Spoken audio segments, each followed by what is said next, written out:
ఆకాశ మహాకాశములను అందలి సమస్తమును సృజించిన దేవాది దేవునికి నా హృదయపూర్వక వందనములు, స్తుతులు, స్తోత్రములు సమర్పించుకుంటున్నాను. అందరికీ శుభోదయం.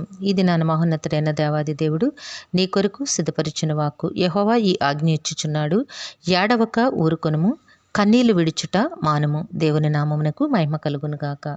ఈ మాటలు ఇర్మియా గ్రంథము 31వ అధ్యాయము 16వ వచనంలో వ్రాయబడి ఉన్నవండి. నేస్తమా, ఈ దినాన్న నీ దేవాది దేవుడు నీకు ఆజ్ఞ ఇస్తూ ఉన్నారు. ఎన్నో ఏళ్లుగా ఏడుస్తూనే ఉన్నావు. నీ ఏడుపు దేవుడు చూశారు. ఇక నీవు కన్నీళ్లు విడుచుట మానుము, ఎందుకంటే నీ ప్రతి కన్నీటి బొట్టును కూడా దేవుడు చూచియున్నారు. ఎందుకంటే నీ ప్రతి కన్నీటి బొట్టు కూడా ఆయన కవిలలో లెక్కించబడి ఉన్నది కనుక కన్నీళ్లు విడుచుచు విత్తువారు సంతోషగానముతో పంట కోసెదురు అని దేవాది దేవుడు నీకు ఇచ్చిన ఆ వాగ్దానమును బట్టి ఈ దినాన్న దేవుడు నీతో మాట్లాడుచు ఉన్నారు. నీ కన్నీటిని దేవుడు చూచి ఉన్నారు గనక ఇక కన్నీళ్లు విడువకు, సంతోషముతో నువ్వు పంట కోసే దినము నీకు ఆసన్నమైంది నేస్తమా.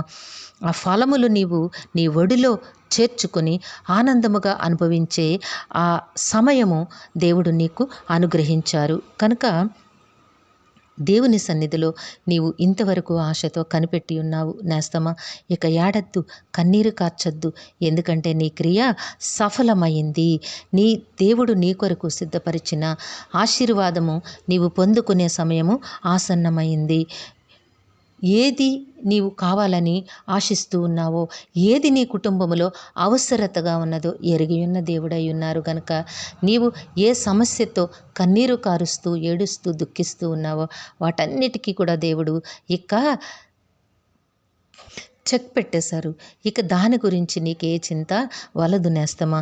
దేవుని కార్యము నీవు అనుభవించబోతూ ఉన్నావు.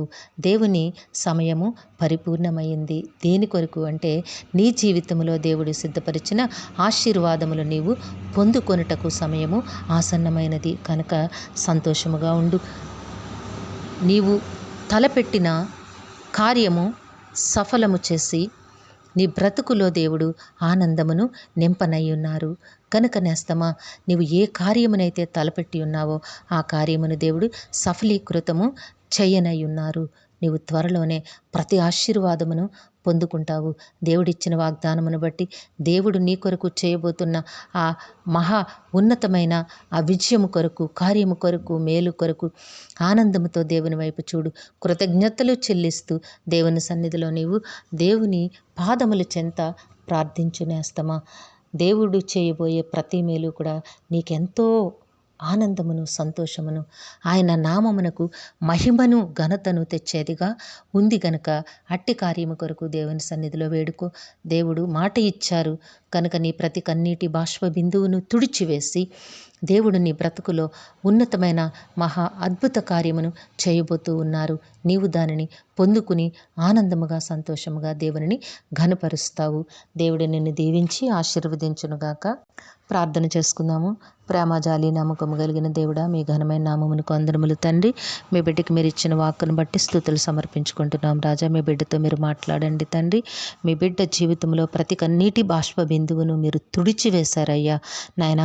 మీ ఆశీర్వాదములు నాయన బిడ్డకు అనుగ్రహించారు. అందును బట్టి వందనములు తండ్రి.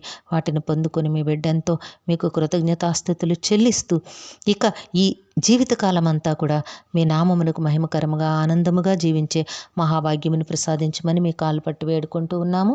జీవము కలిగిన తండ్రి, యవన కాలమందున్న బిడ్డలను జ్ఞాపకం చేసుకోండి అయ్యా. బిడ్డలందరికీ సకాలంలో చక్కని ఉద్యోగములు, వివాహములు, గర్భఫలములు ప్రసాదించండి తండ్రి. నాయన, ఈ దినము పుట్టినరోజు, వివాహ దినమోత్సవములు జరుపుకొంచిన బిడ్డలందరికీ మీ ఆశీస్సులు, దీర్ఘాయుష్ను అనుగ్రహించి మీ కృపలో జీవింపచేయండి నాయన. విద్యాభ్యాసంలో ఉన్న బిడ్డలకు ఆరోగ్యమునివ్వండి, జ్ఞానమునివ్వండి తండ్రి. నాయన, ఉన్నతమైన భవిష్యత్తును ప్రసాదించమని వేడుకుంటూ ఉన్నాము. మా ప్రియులు చేస్తున్న పనిపాట్లలో, ఉద్యోగ విధులలో, వ్యాపారములలో, ప్రయాణములలో తోడుగా ఉండండి అయ్యా. ముందు వెనుకలు, కుడి ఎడమలు మీ దూతలను కాపుదలుగా ఉంచి వారి ప్రతి కష్టమునకు అనేక రెట్లు ఫలములిచ్చి మీ ఆశీర్వాదముతో నింపి జీవింపచేయమని ఈ ప్రార్థన యేసయ్య నామములో అడిగి వేడుకొనిచున్నాము తండ్రి. ఆమేన్. జీవాధిపతి అయిన దేవుడు మీ కుటుంబ జీవితంలో ఉన్నతమైన ఆశీర్వాదములు అనుగ్రహించి మిమ్మును ఆయన నామ మహిమ కొరకు జీవింపచేయునుగాక. ఆమేన్, ఆమేన్, ఆమేన్.